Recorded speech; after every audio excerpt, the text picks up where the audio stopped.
I'm a taxi driver. The things I've experienced at night on the road would probably send chills down anyone's spines. Here's my story.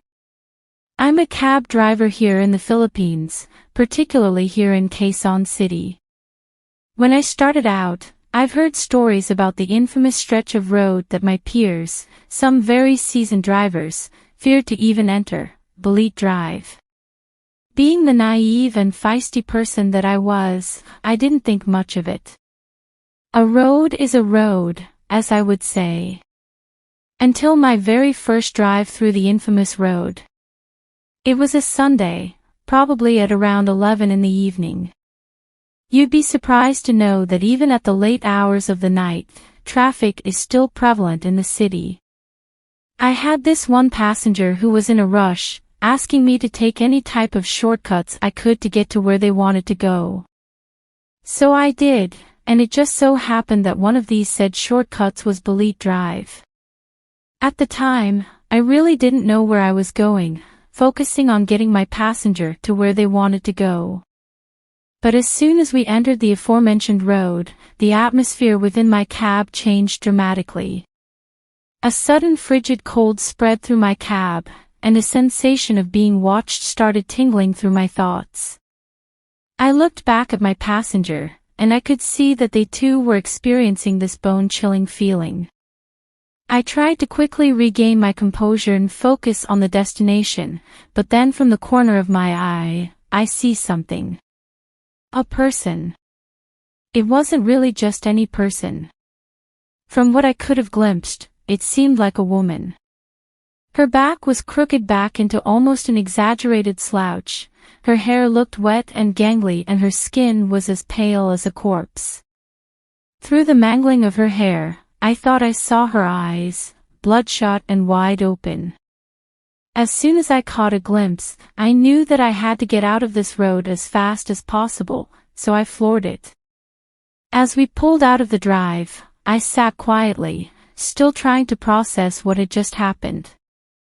After experiencing that, the frigid cold turned into a cold sweat. I really couldn't do anything but drive, trying to get my mind off from what I just experienced. Out of nowhere my passenger just said, "Did you see what I just saw?" I froze. I looked at them through my mirror and they just gave me a look of terror. I thought I was the only one who saw the crooked woman.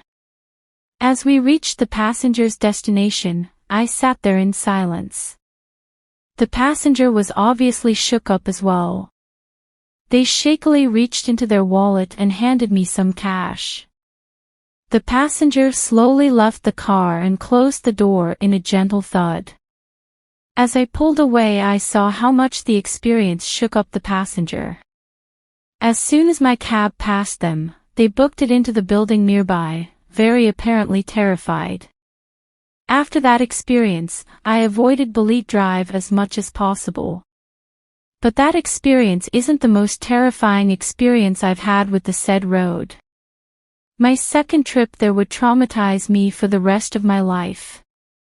As aforementioned, I did try to avoid Bullitt Drive as much as I could.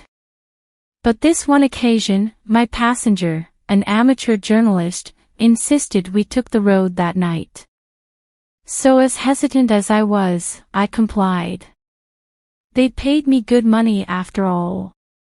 So as we entered the drive, I tried to speed through the road to get it over quick, but my passenger wanted me to take a slower pace.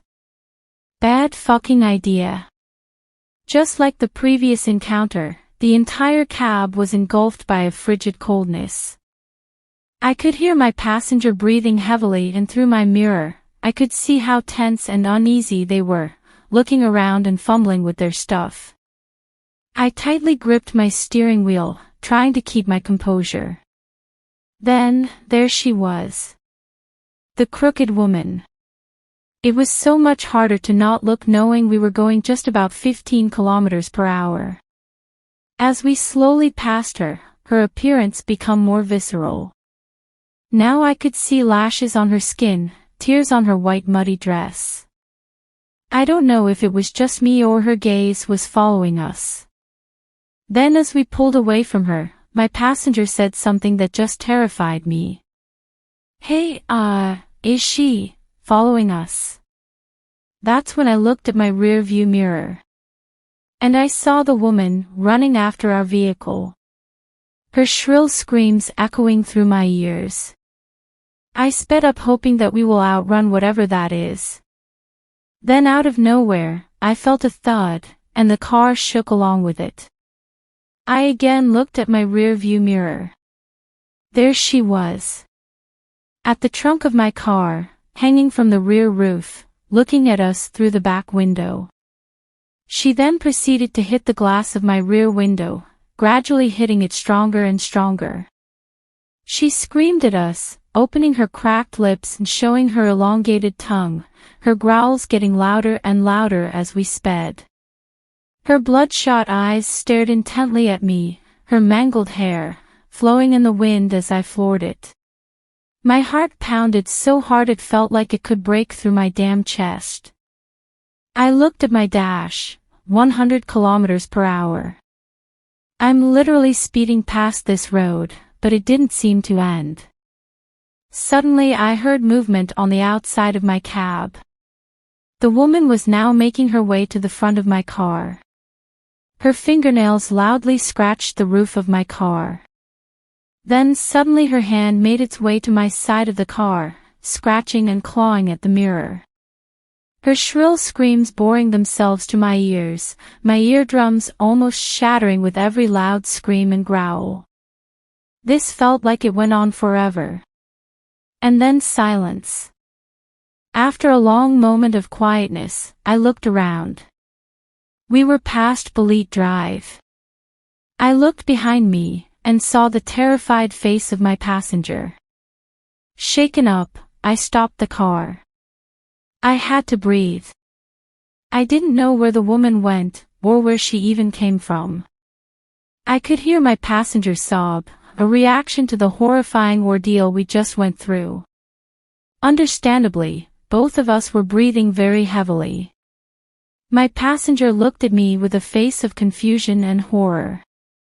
I checked around my cab, and there were very obvious scratches and dents all over it.